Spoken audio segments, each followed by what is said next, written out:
Hello friends, अस्सलाम वालेकुम। Welcome to हकीकत घर। मुझे कहते हैं अब्दुल रहमान। दोस्तों, आज की वीडियो में आपको गुमशुदा चीजों के बारे में बताऊंगा जो कहीं सालों बाद मिली और इतने सालों बाद भी वो चीजें उसी तरह सही हालत में थी। सन 1973 में अमेरिका में गुम होने वाली अंगूठी 47 साल बाद फिनलैंड से मिल गई। अंगूठी ढूंढने वाले शख्स ने उसे असल मालकान को लौटा दिया। रिपोर्ट के मुताबिक अमेरिकी शहरी ने 1973 में अपनी महबूबा को एक अंगूठी बतौर निशानी दी थी जो कुछ ही माह बाद डेबरा मकेना से गुम हो गई थी। 47 साल कबल गुम होने वाली अंगूठी रवा बरस यूरोपीय मुल्क फिनलैंड से बरामद हुई और जिस आदमी को यह अंगूठी मिली उसने फौरी तौर पर डेबरा मकेना से राब्ता करके उन्हें उनकी अमानत लौटा दी। मीडिया इदारों से बात करते हुए 63 साल डेबरा ने बताया कि 47 साल कबल में मॉरिस हाई स्कूल में जेर तालीम थी और उसी स्कूल में मेरे महबूब शॉन का भी दाखिला हो गया और उन्होंने मुझे निशानी के तौर पर एक अंगूठी दी जो एक स्टोर पर मुझसे गुम हो गई थी। अंगूठी गुम हो जाने के बाद भी शॉन ने बुरा नहीं माना और दोनों ने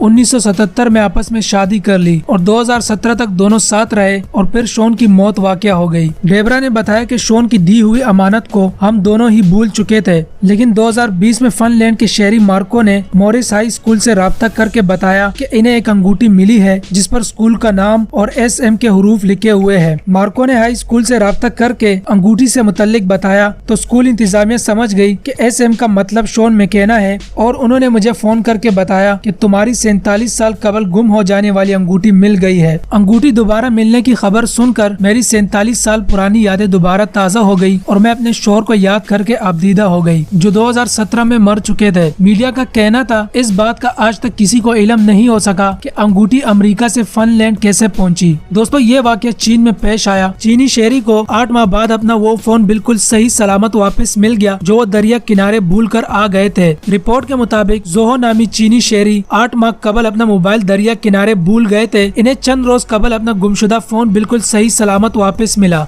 जोहो के मुताबिक वो गुज़िश्ता बरस सितंबर में शिकार पर गए थे और वापसी पर अपना मोबाइल वहीं भूल कर आ गए थे। इन्हें मई में एक मचेरे की कॉल मौसूल हुई। जोहो के मुताबिक उसने मोबाइल जिस मुकाम पर छोड़ा ये उसे वहीं से मिला। चार्जिंग के बाद फोन बिल्कुल ठीक काम कर रहा है और अब वो इसे बाकायदगी से इस्तेमाल कर रहा है। जोहो के मुताबिक मचेरे को मेरे फोन के साथ कार्ड भी मिला जिस पर नंबर दर्ज था। उसने मालूम करने के लिए कॉल की और बताया कि दरिया किनारे से उसे एक मोबाइल फोन मिला है। जोहो का कहना है कि उन्होंने अपने फोन के बारे में सोचना तक छोड़ दिया था, मगर ऐसे में मचेरे की कॉल ने इन्हें एक अजीब सी मुसर्रत का एहसास दिलाया। दोस्तों, ये वाकया बरतानिया में पेश अंगूठी वगैरह का गुम या चोरी हो जाना तो आम बात है और किसी के साथ भी ये वाकया पेश आ सकता है। इसी तरह 2007 में एक बरतानवी खातून की अंगूठी भी गुम हो गई जो 12 साल बाद गुज़िश्ता दिनों ऐसी जगह से बरामद हो गई कि सुनकर कोई भी यकीन नहीं करेगा। टाइम्स ऑफ इंडिया के मुताबिक इबजील थॉमस नामी इस खातून की 18वीं सालगिरह की रात उसकी अंगूठी गुम हुई और वो आज तक समझती रही कि उसकी अंगूठी चोरी हुई थी, लेकिन गुज़िश्ता दिनों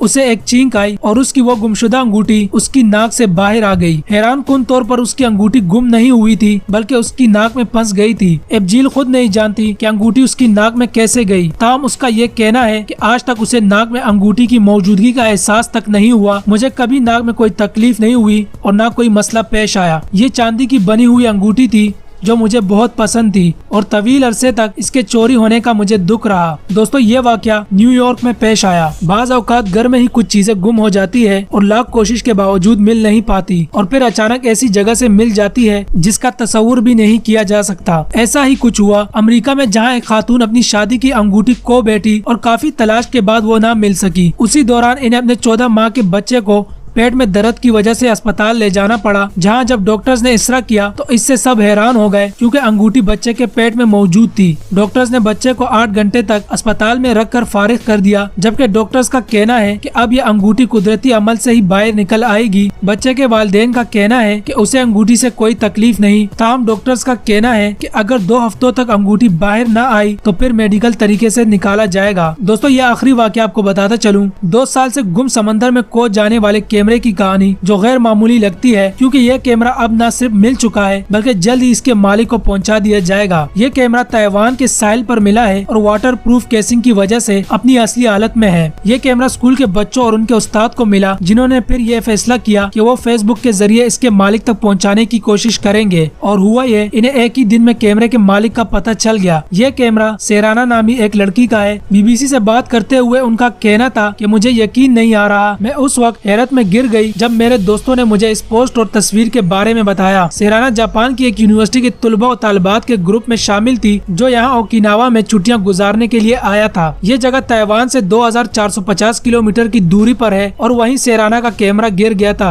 मेरा कैमरा स्कूबा डाइविंग के दौरान गुम हुआ ये था कि समंदर के तह में मेरे एक दोस्त को ऑक्सीजन की कमी का सामना था और मुझे उनकी मदद के लिए जाना पड़ा और उसी दौरान मेरा कैमरा गुम हो गया था। सैकड़ों किलोमीटर का सफर तय करके कैमरा ताइवान के साहिल पर पहुंच गया। वहाँ स्कूल के बच्चों का एक ग्रुप मौजूद था जो साहिल की सफाई के लिए एक रोज के लिए वहाँ आया था। बच्चों के साथ मौजूद उस्ताद ने बीबीसी को बताया ये कैमरा एक 11 साल तालिब इल्म को मिला था। कैमरे का कवर एक चट्टान की तरह लग रहा था जिसके गिर्द समंदरी घूंगे चिपके हुए थे। कैमरे में पानी का एक भी कतरा नहीं गया था और वो अच्छी हालत में था। और ज्यादा हैरत तब हुई जब एक लड़के ने उसे ऑन किया तो मालूम हुआ कि वो अभी तक चार्ज था। स्कूल जाने के बाद उस्ताद और तुलबा और तालिबात ने सोचा कि अब इस कैमरे का क्या किया जाए। कुछ बच्चों का ख्याल था ये कैमरा हमें मिला है तो हमें इसे अपने लिए रख लेना चाहिए, लेकिन कुछ का ख्याल था कि इसके मालिक को तलाश करना चाहिए। और फिर वो सब बैठकर सोचने लगे कि मालिक को तलाश कैसे किया जाए। उस्ताद का कहना है कि इब्तिदा में वो परेशान थे कि कैमरे की तस्वीर को पोस्ट किया जाए, लेकिन इसके अलावा और कोई रास्ता दिखाई नहीं दे रहा था जिसके जरिए कैमरे के मालिक तक पहुंचा जा सकता था। कैमरे में मौजूद कुछ तस्वीर जापान की थी, इसलिए सोशल मीडिया पर दिए जाने वाले पैगाम में चीनी और जापानी दोनों जबानों का इस्तेमाल किया गया।